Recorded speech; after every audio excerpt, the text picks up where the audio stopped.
Who was the toughest guard for you? Who would you say Actually, you were the like Ray Allen. Ray Allen? Okay, what made him so tough? He does not acknowledge your presence when you're on the court. He does not acknowledge your presence. So he's the only. You guys are laughing. You think this is funny? He's the only guy who comes off a screen, rises up to shoot the ball, and he does not acknowledge your presence. Wow. You are not there. You are literally not there, and that's how he's clutch like that. I hated playing that dude. I hated playing. He always gave me numbers. Kobe obviously was giving me numbers, but it's Kobe. He's gonna give numbers, right? I mean, it doesn't.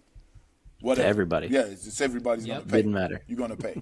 But I didn't like Ray Allen. I didn't like A.D. Jones. He was very crafty.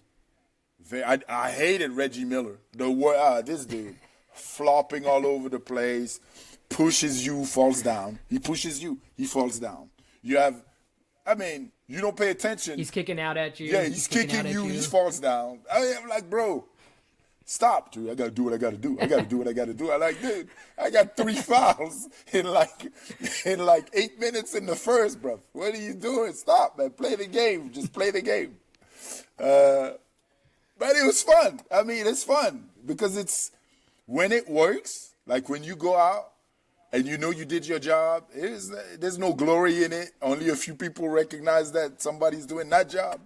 But it's done and you win the game. It's cool. Mm-hmm. I think in this era you'd be known as a 3-and-D guy, and I think you would get a little more credit perhaps than that era. Well, right? the problem is I wasn't shooting threes. So I would have Not to at the learn how to time, shoot right? threes. That's the problem. That's why, you see what I'm saying? Because you got to bring, that's why 3-and-D guys, what's his name who invented that position? What's his name? Bruce Bowen. Bruce Bowen from San Antonio. He could shoot threes. Well, from the corner, granted. But he could shoot threes. So all of a sudden, you have, remember in the NBA, you have to be able to score points. So 3-and-D makes sense. 2-and-D, with the modern game, maybe not as much. But then again, now the rules have changed, right? So you can't really, of course, you can't really guard anybody like you could in my days.